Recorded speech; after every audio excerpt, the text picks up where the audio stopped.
ಚಿನ್ನಯ್ಯ ಓರ್ವ ವ್ಯಕ್ತಿ ಧರ್ಮಸ್ಥಳದ ವಿರುದ್ಧ ಇಂಥದ್ದೊಂದು ಷಡ್ಯಂತ್ರ ಮಾಡೋದಕ್ಕೆ ಖಂಡಿತವಾಗ್ಲೂ ಕೂಡ ಸಾಧ್ಯ ಇಲ್ಲ. ಆತನ ಹಿಂದೆ ಒಂದು ತಂಡವೇ ಕೆಲಸ ಮಾಡಿತ್ತು. ಆತನ ಹಿಂದೆ ಪ್ರಭಾವಿಗಳಿದ್ರು.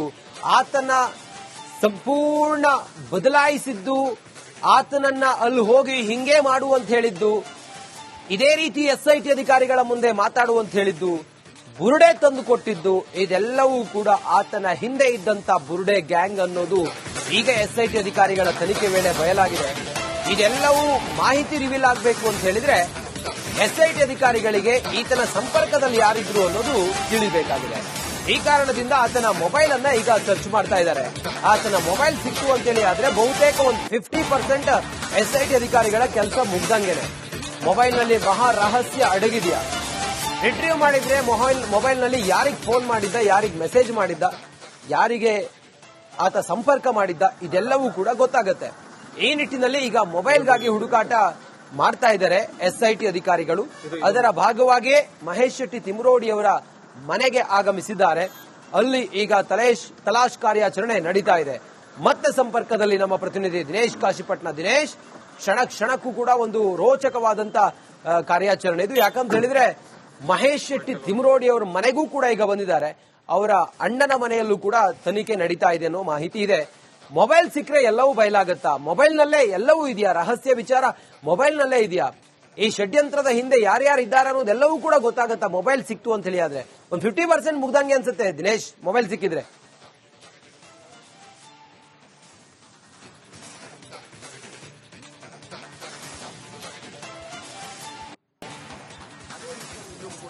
ಓಕೆ, ನೀವೀಗ ದೃಶ್ಯದಲ್ಲಿ ಕೂಡ ಗಮನಿಸಬಹುದು, ಜಿತೇಂದ್ರ ಅವರ ವಾಹನ ಈ ಭಾಗಕ್ಕೆ ಬರ್ತಾ ಇರುವಂತದ್ದು ಗಮನಿಸಬಹುದು. ಅಂದ್ರೆ ಆಲ್ಮೋಸ್ಟ್ ಸರ್ಚಿಂಗ್ ಮುಗಿದಿದೆಯಾ ಅನ್ನುವಂತ ಒಂದು ಮಾಹಿತಿಗಳು ಕೂಡ ಸಿಗ್ತಾ ಇರುವಂತದ್ದು ನೀವೀಗ ನೇರ ದೃಶ್ಯದಲ್ಲಿ ಗಮನಿಸಬಹುದು. ಇದು SIT ತನಿಖಾಧಿಕಾರಿಯಾದಂತಹ ಜಿತೇಂದ್ರ ದಯಾಮ ಅವರಿಗೆ ಸೇರಿದಂತಹ ವಾಹನ. ಅದು ಈ ಭಾಗಕ್ಕೆ ಬರ್ತಾ ಇರುವಂತದ್ದು. ಅಂದ್ರೆ ಮೋಹನ್ ಶೆಟ್ಟಿ ಅವರ ಮನೆಯ ಭಾಗದಲ್ಲಿ ಇತ್ತು, ಈ ಭಾಗಕ್ಕೆ ಬರ್ತಾ ಇರುವಂತದ್ದು. ಹೀಗಾಗಿ ಏನು ಅಂದ್ರೆ ಹೆಚ್ಚುವರಿಯಾದಂತಹ ಅಧಿಕಾರಿಗಳು ಅಲ್ಲೇ ಇದ್ದಾರೆ, ಅವರು ಸರ್ಚಿಂಗ್ ನಡೆಸ್ತಾ ಇದ್ದಾರೆ. ಸದ್ಯ ಜಿತೇಂದ್ರ ದಯಾಮ್ ಅವರು ಈ ಕಡೆ ಬರ್ತಾ ಇದ್ದಾರೆ. ಅವರು ಸದ್ಯ SIT ಕಚೇರಿಗೆ ತೆರಳುವಂತಹ ಸಾಧ್ಯತೆಗಳು ಇರುವಂತದ್ದು. ಯಾಕಂದ್ರೆ SIT ಕಚೇರಿಯಲ್ಲಿ ಸದ್ಯ ಸುಜಾತಾ ಭಟ್ ಅವರು ಇರುವಂತದ್ದು. ಹೀಗಾಗಿ ಅವರನ್ನ ಮತ್ತೆ ವಿಚಾರಣೆ ಮಾಡೋದಕ್ಕೆ ಇವರು ತೆರಳುವಂತಹ ಸಾಧ್ಯತೆಗಳು ಇದೆ. ಹೀಗಾಗಿ ಅವರು ಸದ್ಯ ಹಿಂದೆ ಬಂದಿದ್ದಾರೆ ಅನ್ನುವಂತ ಅನುಮಾನಗಳು ಮೂಡ್ತಾ ಇರುವಂತದ್ದು. ಇನ್ನುಳಿದಂತೆ ಆ ಭಾಗದಲ್ಲಿ, ಅಂದ್ರೆ ಆ ಭಾಗದ ಮನೆ ಏನ್ ಕಾಣಿಸ್ತಾ ಇದೆಯಲ್ಲ, ಅಲ್ಲಿ ಸರ್ಚಿಂಗ್ ಮುಂದುವರಿದಿರುವಂತದ್ದು. ಇತರ SIT ಅಧಿಕಾರಿಗಳು ಅಲ್ಲೇ ಇರುವಂತದ್ದು. ಅಂದ್ರೆ ಮೋಹನ್ ಶೆಟ್ಟಿ ಅವರ ಮನೆಯಲ್ಲಿ, ಜೊತೆಗೆ ಮಹೇಶ್ ಶೆಟ್ಟಿ ಅವರ ಮನೆಯಲ್ಲೂ ಕೂಡ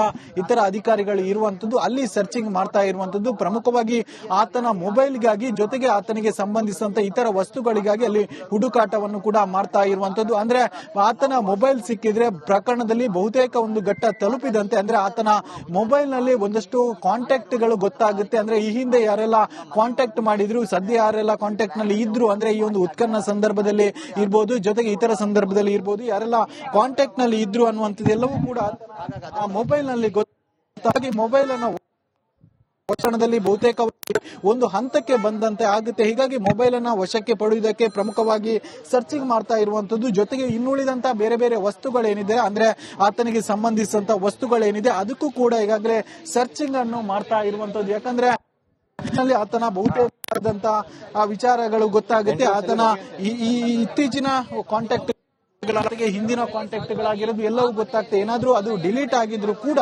ರಿಟ್ರೀವ್ ಅನ್ನು ಕೂಡ ಮಾಡಬಹುದು. ಹೀಗಾಗಿ ಮೊಬೈಲ್ ಅನ್ನು ವಶಕ್ಕೆ ಪಡೆದ್ರೆ ಎಲ್ಲಾ ಮಾಹಿತಿ, ಅಂದ್ರೆ ಇಷ್ಟು ಮಾಹಿತಿಗಳು ಕೂಡ ಗೊತ್ತಾಗುತ್ತೆ ಅನ್ನುವಂತಹ ದೃಷ್ಟಿಯಲ್ಲಿ ಈ ರೀತಿಯಾದಂತಹ ಒಂದು ಕಾರ್ಯಾಚರಣೆ ನಡೀತಾ ಇರುವಂತದ್ದು. ಮೊಬೈಲ್ ನಲ್ಲಿ ಎಲ್ಲವೂ ಕೂಡ ಗೊತ್ತಾಗುತ್ತೆ. ಅಂದ್ರೆ ಆತನ ಜೊತೆ ಇತ್ತೀಚೆಗೆ ಯಾರು ಕಾಂಟ್ಯಾಕ್ಟ್ ಇದ್ರು, ಬಹಳ ವರ್ಷಗಳ ಹಿಂದೆ ಯಾರು ಕಾಂಟ್ಯಾಕ್ಟ್ ಇದ್ರು, ಎಲ್ಲವೂ ಕೂಡ ಗೊತ್ತಾಗುತ್ತೆ. ಅದಕ್ಕೆ ಸದ್ಯ ಸರ್ಚಿಂಗ್ ಕೂಡ ಮಾಡ್ತಾ ಇರುವಂತದ್ದು. ಎರಡು ಮನೆಗಳಲ್ಲೂ ಕೂಡ, ಒಂದು ಮೋಹನ್ ಶೆಟ್ಟಿ ಅವರಿಗೆ ಸೇರಿದಂತಹ ಮನೆಯಲ್ಲಿ, ಮತ್ತೊಂದು ತಿಮರೋಡಿ ಅವರಿಗೆ ಸೇರಿದಂತಹ ಮನೆಯಲ್ಲಿ, ಎರಡೂ ಮನೆಯಲ್ಲೂ ಕೂಡ ಸರ್ಚಿಂಗ್ ಮಾಡ್ತಾ ಇರುವಂತದ್ದು. ಎರಡೂ ಮನೆಯಲ್ಲೂ ಕೂಡ ಹುಡುಕಾಟ ಮಾಡ್ತಾ ಇರುವಂತದ್ದು.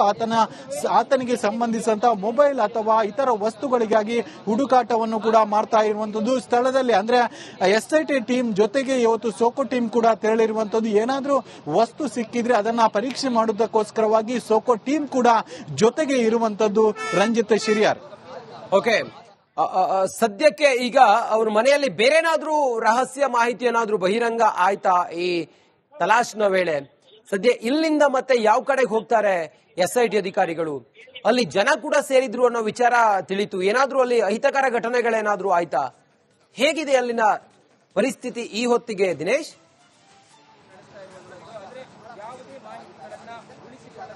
ರಂಜಿತ್ ಶಿರ್ಯಾರಿ, ಯಾವುದೇ ರೀತಿಯಾದಂತಹ ಅಹಿತಕರ ಘಟನೆ ಇದುವರೆಗೂ ಕೂಡ ನಡೆದಿಲ್ಲ. ಯಾಕಂದ್ರೆ ಪೊಲೀಸರು ಹೆಚ್ಚುವರಿ ಭದ್ರತೆಯನ್ನು ಕೂಡ ಕೈಗೊಂಡಿದ್ದಾರೆ. ಅಂದ್ರೆ ಮೊನ್ನೆ ಬರುವಂತಹ ಸಂದರ್ಭದಲ್ಲಿ ಬಹಳಷ್ಟು ವಾದ ವಿವಾದಗಳು ಕೂಡ ಆಗಿತ್ತು, ವಾಗ್ವಾದಗಳು ಕೂಡ ಉಂಟಾಗಿತ್ತು. ಜೊತೆಗೆ ಆತರ ಏನು ಮಹೇಶ್ ಶೆಟ್ಟಿ ತಿಮ್ಮರೋಡಿ ಅವರ ಬೆಂಬಲಿಗರು ಕೂಡ ಸಾಕಷ್ಟು ಸಂಖ್ಯೆಯಲ್ಲಿ ಸೇರಿದ್ರು. ಹೀಗಾಗಿ ಯಾವತ್ತೂ ಆ ರೀತಿಯಾಗಿ ಆಗಬಾರ್ದು ಅನ್ನುವಂತಹ ದೃಷ್ಟಿಯಲ್ಲಿ ಪೊಲೀಸರು ವ್ಯವಸ್ಥಿತವಾದಂತಹ ಪ್ಲಾನ್ ಗಳನ್ನ ರೂಪಿಸಿದ್ದಾರೆ. ಯಾರೂ ಕೂಡ ಈ ಕಡೆ ಬರಬಾರದು ಅನ್ನುವಂತಹ ನಿಟ್ಟಿನಲ್ಲಿ ರಸ್ತೆಯ ಬದಿಯಲ್ಲಿ ಹೆಚ್ಚುವರಿ ಪೊಲೀಸರನ್ನು ನಿಯೋಜಿಸಿದ್ದಾರೆ. ಅಂದ್ರೆ ಈ ಭಾಗಕ್ಕೆ ಯಾವ ವಾಹನಗಳನ್ನು ಕೂಡ ಬಿಡ್ತಾ ಇಲ್ಲ. ಕೇವಲ ಅಗತ್ಯ ಇದ್ದವರು ಅವರು ವಾಹನಗಳನ್ನು ತೆಗೆದುಕೊಂಡು ಹೋಗಬಹುದು ಹೊರತು ಇತರ ವಾಹನಗಳನ್ನ ಬಿಡ್ತಾ ಇಲ್ಲ. ನೀವೀಗ ದೃಶ್ಯಿಸಬಹುದು, ಮತ್ತೊಂದು ವಾಹನ ಕೂಡ ಈ ಭಾಗದಲ್ಲಿ ಬರ್ತಾ ಇರುವಂತದ್ದು. ಡಿವೈಎಸ್ಪಿ ಅವರ ವಾಹನ ಕೂಡ ಈ ಭಾಗಕ್ಕೆ ಬರ್ತಾ ಇರುವಂತದ್ದು. ಒಟ್ಟಿನಲ್ಲಿ ಎರಡು ಕಡೆ ಈ ಭಾಗ, ನೀವು ಈ ರಸ್ತೆಯ ಭಾಗ ನೋಡಬಹುದು. ಇದು ಮಹೇಶ್ ಶೆಟ್ಟಿ ತಿಮ್ಮರೋಡಿ ಅವರಿಗೆ ಸೇರಿದಂತ ಮನೆ. ಈ ಇರುವಂತ ಸ್ಟ್ರೈಟ್ ಹೋದ್ರೆ ಅದು ಮಹೇಶ್ ಶೆಟ್ಟಿ ತಿಮ್ಮರೋಡಿ ಅವರ ಅಣ್ಣ ಮೋಹನ್ ಶೆಟ್ಟಿ ಅವರ ಮನೆ ಇರುವಂತದ್ದು. ಹೀಗಾಗಿ ಎರಡೂ ಕಡೆ ಕೂಡ ಏಕಕಾಲದಲ್ಲಿ ದಾಳಿ ಆಗಿರುವಂತದ್ದು. ಪ್ರಮುಖವಾಗಿ ಆತನ ಮೊಬೈಲ್ಗಾಗಿ, ಜೊತೆಗೆ ಆತನಿಗೆ ಸೇರಿದಂತ ಒಂದಷ್ಟು ಮನೆಗಳಿಗಾಗಿ. ಈ ಒಂದು ಬೋರ್ಡ್ ನೋಡಬಹುದು, ಮಹೇಶ್ ತಿಮ್ಮರೋಡಿ ಮನೆಗೆ ಹೋಗುವಂತ ದಾರಿ ಅಂತ ಬೋರ್ಡ್ ಇದೆ. ಅಂದ್ರೆ ಈ ರಸ್ತೆಯಲ್ಲಿ ಸ್ಟ್ರೈಟ್ ಆಗಿ ಹೋದ್ರೆ ತಿಮ್ಮರೋಡಿ ಅವರ ಮನೆ ಸಿಗುತ್ತೆ, ಈ ರಸ್ತೆಯಲ್ಲಿ ಕೆಳಭಾಗಕ್ಕೆ ಹೋದ್ರೆ ಮೋಹನ್.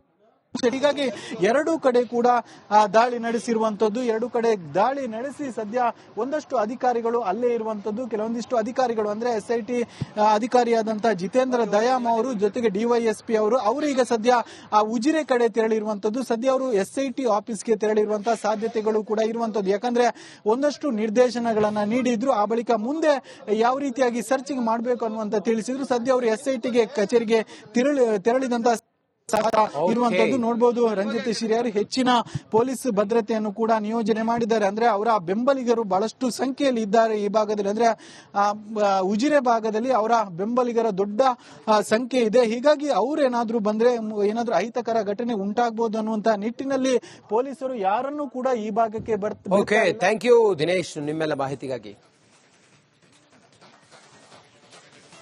ಅನ್ನುವಂತ ದೃಷ್ಟಿಯಲ್ಲಿ ಈ ರೀತಿಯಾದಂತಹ ಒಂದು ಕಾರ್ಯಾಚರಣೆ ನಡೀತಾ ಇರುವಂತದ್ದು. ಮೊಬೈಲ್ ನಲ್ಲಿ ಎಲ್ಲವೂ ಕೂಡ ಗೊತ್ತಾಗುತ್ತೆ. ಅಂದ್ರೆ ಆತನ ಜೊತೆ ಇತ್ತೀಚೆಗೆ ಯಾರು ಕಾಂಟ್ಯಾಕ್ಟ್ ಇದ್ರು, ಬಹಳ ವರ್ಷಗಳ ಹಿಂದೆ ಯಾರು ಕಾಂಟ್ಯಾಕ್ಟ್ ಇದ್ರು, ಎಲ್ಲವೂ ಕೂಡ ಗೊತ್ತಾಗುತ್ತೆ. ಅದಕ್ಕೆ ಸದ್ಯ ಸರ್ಚಿಂಗ್ ಕೂಡ ಮಾಡ್ತಾ ಇರುವಂತದ್ದು. ಎರಡು ಮನೆಗಳಲ್ಲೂ ಕೂಡ, ಒಂದು ಮೋಹನ್ ಶೆಟ್ಟಿ ಅವರಿಗೆ ಸೇರಿದಂತಹ ಮನೆಯಲ್ಲಿ, ಮತ್ತೊಂದು ತಿಮ್ಮರೋಡಿ ಅವರಿಗೆ ಸೇರಿದಂತಹ ಮನೆಯಲ್ಲಿ, ಎರಡೂ ಮನೆಯಲ್ಲೂ ಕೂಡ ಸರ್ಚಿಂಗ್ ಮಾಡ್ತಾ ಇರುವಂತದ್ದು. ಎರಡು ಮನೆಯಲ್ಲೂ ಕೂಡ ಹುಡುಕಾಟ ಮಾಡ್ತಾ ಇರುವಂತದ್ದು. ಆತನಿಗೆ ಸಂಬಂಧಿಸಿದಂತಹ ಮೊಬೈಲ್ ಅಥವಾ ಇತರ ವಸ್ತುಗಳಿಗಾಗಿ ಹುಡುಕಾಟವನ್ನು ಕೂಡ ಮಾಡ್ತಾ ಇರುವಂತದ್ದು. ಸ್ಥಳದಲ್ಲಿ ಅಂದ್ರೆ SIT ಟೀಮ್ ಜೊತೆಗೆ ಇವತ್ತು ಸೋಕೋ ಟೀಮ್ ಕೂಡ ತೆರಳಿರುವಂತದ್ದು. ಏನಾದ್ರೂ ವಸ್ತು ಸಿಕ್ಕಿದ್ರೆ ಅದನ್ನ ಪರೀಕ್ಷೆ ಮಾಡುವುದಕ್ಕೋಸ್ಕರವಾಗಿ